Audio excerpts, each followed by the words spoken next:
Hello guys, so ang lulutuin naman natin ngayon ay musaka. So maglagay lang tayo ng olive oil sa kawali.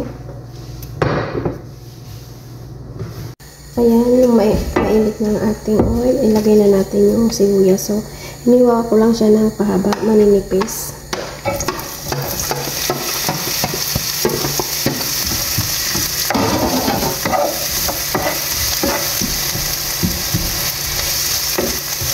So, haluin lang natin siya at lumambot lang yung sibuyas.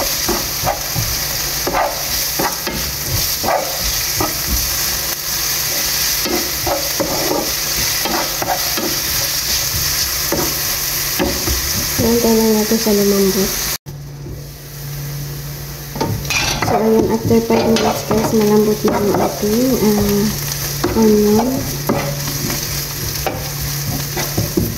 Yan, isunod na natin yung ating chicken. So, yung chicken natin guys, pinakuluan ko na siya na kalahating oras. At ang ginamit natin ay boneless na chicken. At hinimay ko siya ng maliliit at saka ko hiniwa ng pinino natin. Ayan, sunod na natin siya.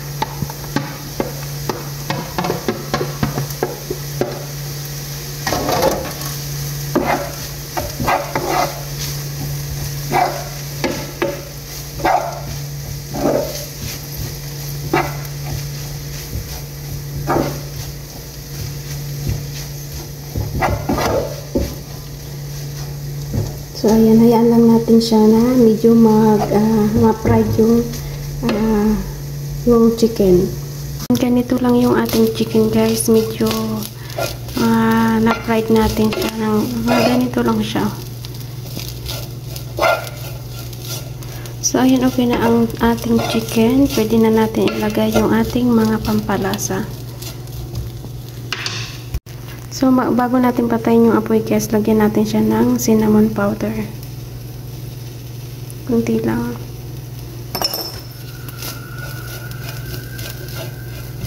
Yan din, haluin lang natin. Yan, maglagay tayo ng sumak.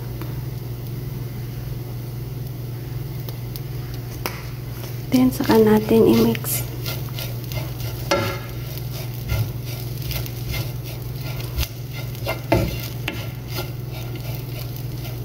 Ayan, patayin na natin ang apoy. So, ayan guys, napatay na natin yung apoy at maglagay tayo ng dips roman. Ito.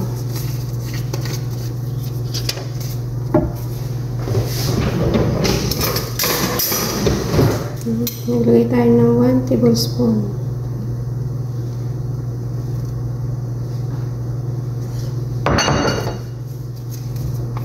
Then, saka natin i-mix.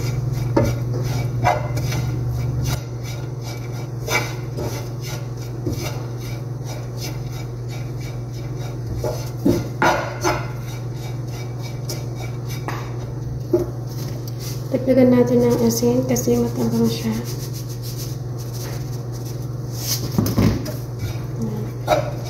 Then, haluin lang natin ng mabuti.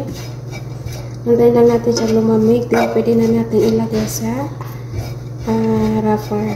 Balutin na natin.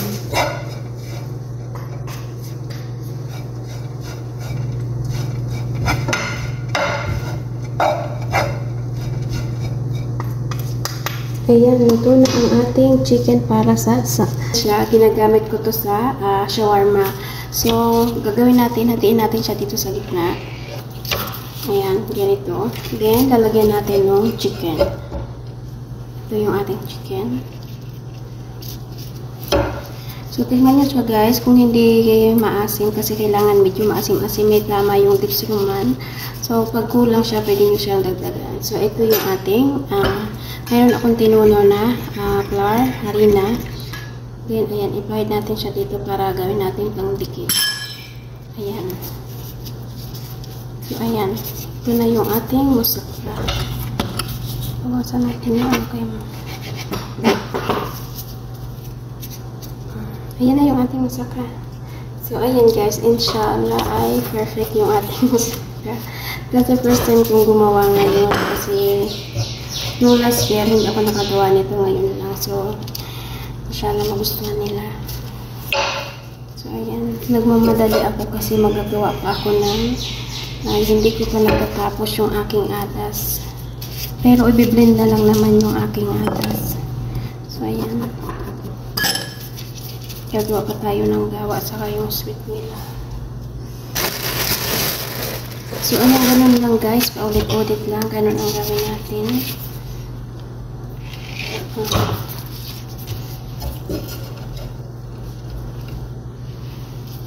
Ang init na ngayon, no? Summer na. Ang init dito sa kusina. Binuksan ko yung bintana. Yung mga remote ng aircon pinagtatago ko. Ayan.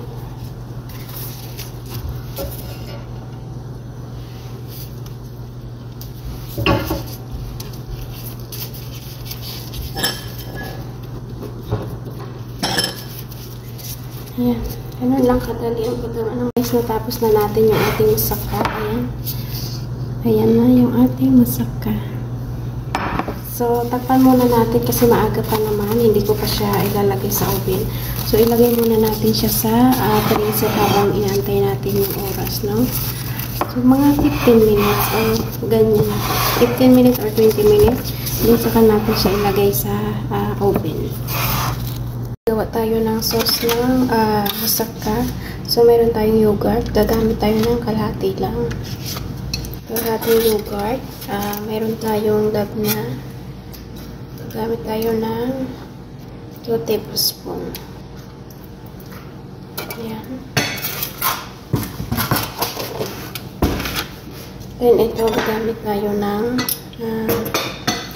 ano tawag dito? Fresh tahina.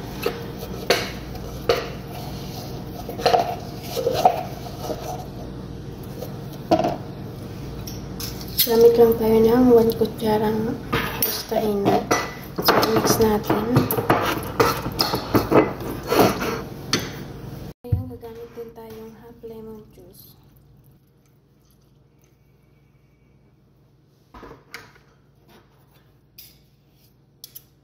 Ayan.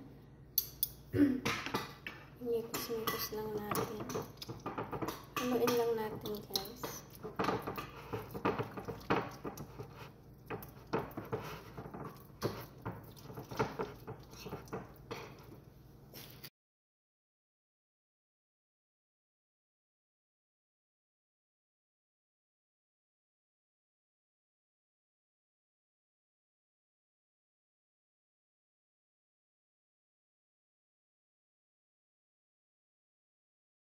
So, ito na yung ating musaka guys. Bago natin ilagay sa oven, pagkalimutan natin na brushan ng olive oil.